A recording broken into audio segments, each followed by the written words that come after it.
Oggi prima giornata di tamponi rapidi alla vostra farmacia. Com'è nata l'attività e come si è sviluppato tutto questo iter? Allora, innanzitutto noi abbiamo dovuto attendere le autorizzazioni sia del Ministero che della Regione per poter fare dei tamponi rapidi, in quanto prima non c'era consentito. Ci siamo iscritti a una particolare sezione dell'ASL, la quale ci ha dato l'autorizzazione per poterli fare. Noi inizieremo questa mattina a fare i tamponi perché abbiamo deciso di farli il sabato, dove c'è meno afflusso di persone, e soprattutto perché abbiamo 2 ambulatori dove c'è un afflusso enorme di persone durante la settimana, e quindi abbiamo cercato di evitare che le persone non si incontrassero, non ci fossero troppi afflussi.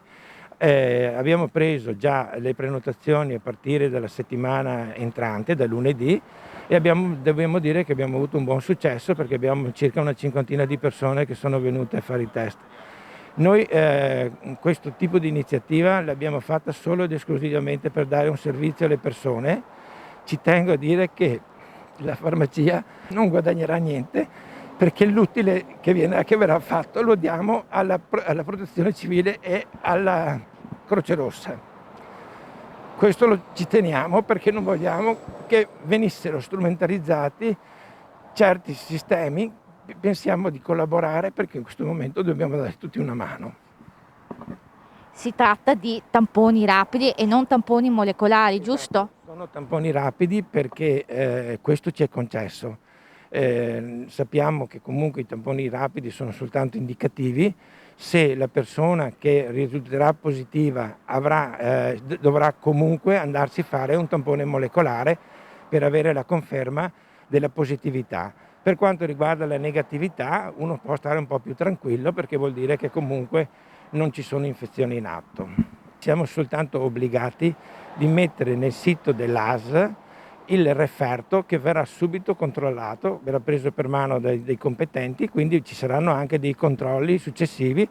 Se uno è positivo dovrà fare la quarantena, e quindi ci sarà anche qualcuno eventualmente che andrà a controllare se questa persona rispetta la quarantena, ovviamente. Il senso è questo, tutto qua.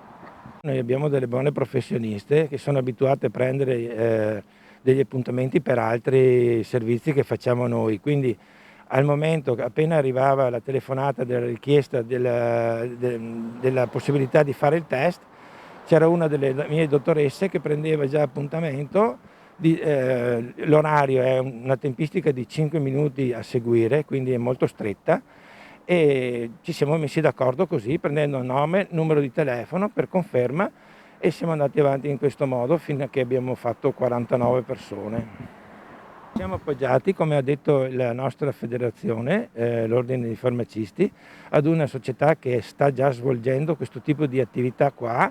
L'infermiere che ci dà una mano in questo momento è abituato a fare i test, perché lavora presso il Covid Center di Treviso, e quindi è già una persona esperta e pratica su tutto quanto. Ci ha dato anche dei consigli per come fare, sì, come organizzarci in pratica.